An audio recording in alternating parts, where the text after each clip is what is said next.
दोस्तों, मेरे चैनल कथा भक्ति सागर में आप लोग का स्वागत है।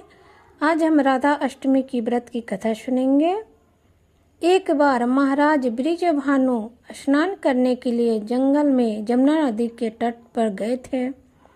वहाँ का वातावरण बहुत सुहावना था। एकदम मधुर हवा बह रही थी, मंद मंद हवा बह रही थी, चिड़िया चहचहा रही थी।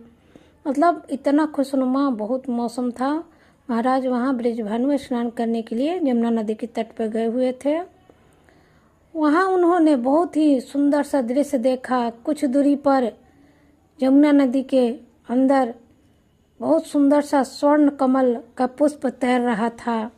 उन्होंने वहाँ जाके कमल के पास जाके एकदम कुतूहल से जाके वहाँ देखने लगी कि भाई क्या चीज़ है। वहाँ उन्होंने देखा तो कमल के अंदर एक बालिका सोई हुई थी। बालिका भी बहुत सुंदर थी। उसके नेत्र कमल के पंखुड़ियों के समान थे। अब महाराज जो थे उस बालिका को, उनके अंदर उनके कोई संतान नहीं थी। उनका वात्सल्य जाग गया और उन्होंने उस बालिका को अपने गोद में ले लिया और चारों तरफ नज़र दौड़ा के देखने लगे कि कौन है भाई, कोई नवजात शिशु को कैसे छोड़ दिया है।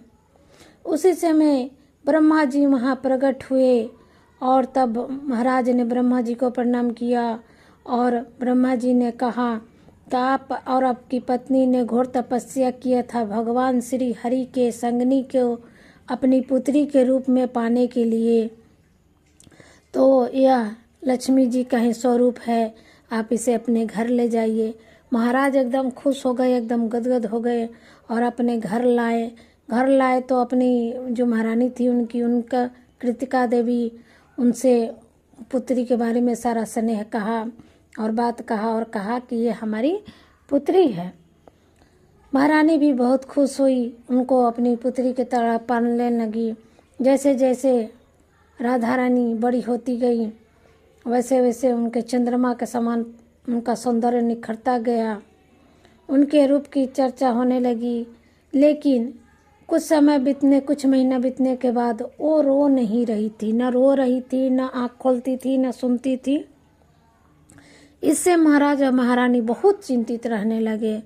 तब वहाँ पर नारद मुनि जी प्रकट हुए और उन्होंने एक सलाह दिया कि देखिए, आप अपनी पुत्री के जन्मदिन पर एक भव्य आयोजन कीजिए, सबको बुलाइए, निमंत्रण दीजिए और नंद महाराज को जरूर बुलाइए, गोकुल के नंद महाराज को जरूर बुलाइए। ऐसा ही महाराज ने किया। उन्होंने भव्य आयोजन किया, जन्मदिन पर खान पान बना खूब। उसके बाद उन्होंने एकदम आदर सहित नंद महाराज को बुलाया, निमंत्रण भेजा, बुलाया।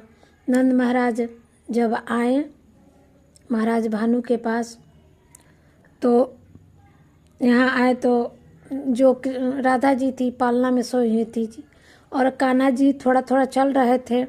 तो उन्होंने जैसे ही आए ठुमक ठुमक के चलते हुए अपने पायल को बजाते हुए राधा रानी के पलना के पास चले गए।